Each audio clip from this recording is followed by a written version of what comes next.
چارەنووسی ئەوینداری خوێنراوەی هێمن مکریانی خوێندنەوەی شاخەوان عەلی.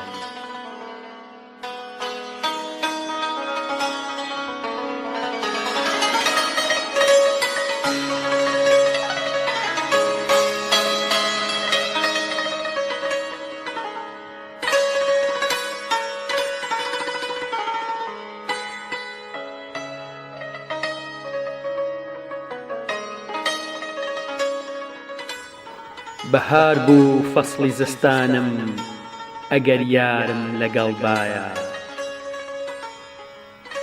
درۆیە گەر گوتوویانە بە خونچەیەک بەهار نایە.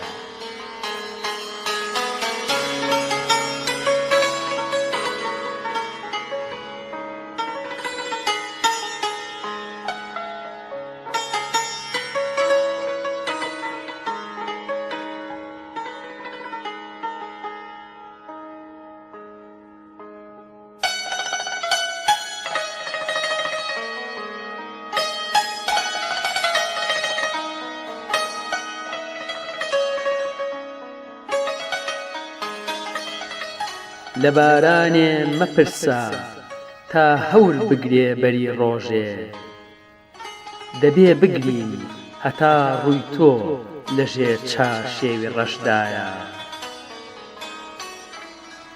هەناسەم لا دەدا چارشێ و ڕووبەندی ڕەشت ئاخر، هەور هەرچەندە پڕ بێ کوا حەریفی قودرەتی بایە.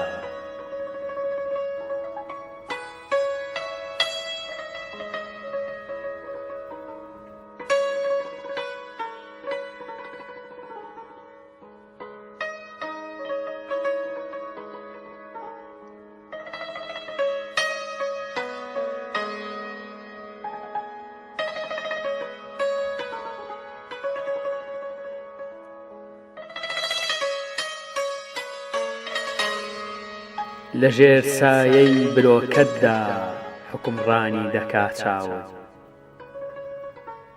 لە سایەی دۆخی شمشێرە کە حاکم حوکمی ئیجرایە.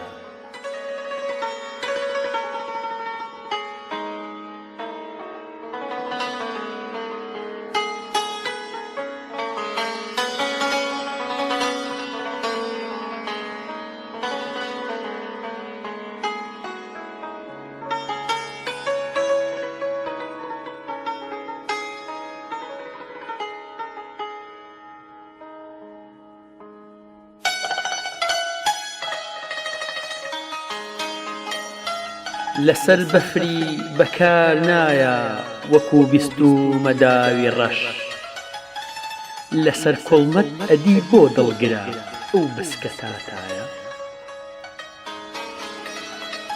هونەر ناتوانێ جوانی تۆ بە هیچ شێوێکی بنوێنێ، لە مەڕمەڕ چۆن دەتاشرێ هەیکەلی ئەو بەژن و باڵە.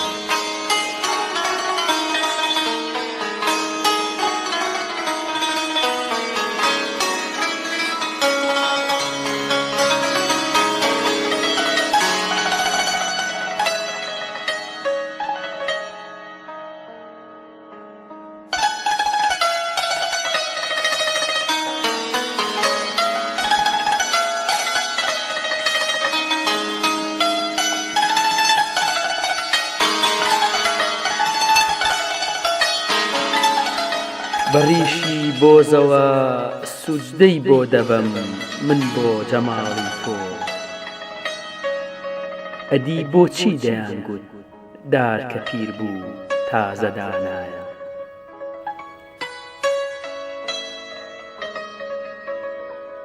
بزەت نایێتە سەر لێ و بەزەت نایە بە حاڵمدا، ئەگەر چی زۆر لە مێش ساڵە لە دوو دەخشێم وەکوو سایە.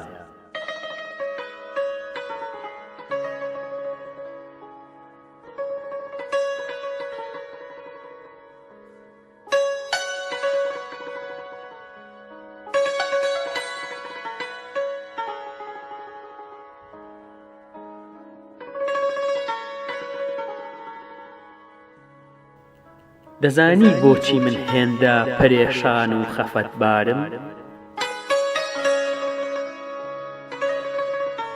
لە بازاڕی ژیان غەیری هونەر نیمە چ سەرمایە. بە تووشی مەکتەب بۆ دەهاتم کە زانی بام، خەفەت مەینەت کەسەر حەسرەت بەشی ئینسانی زانایە.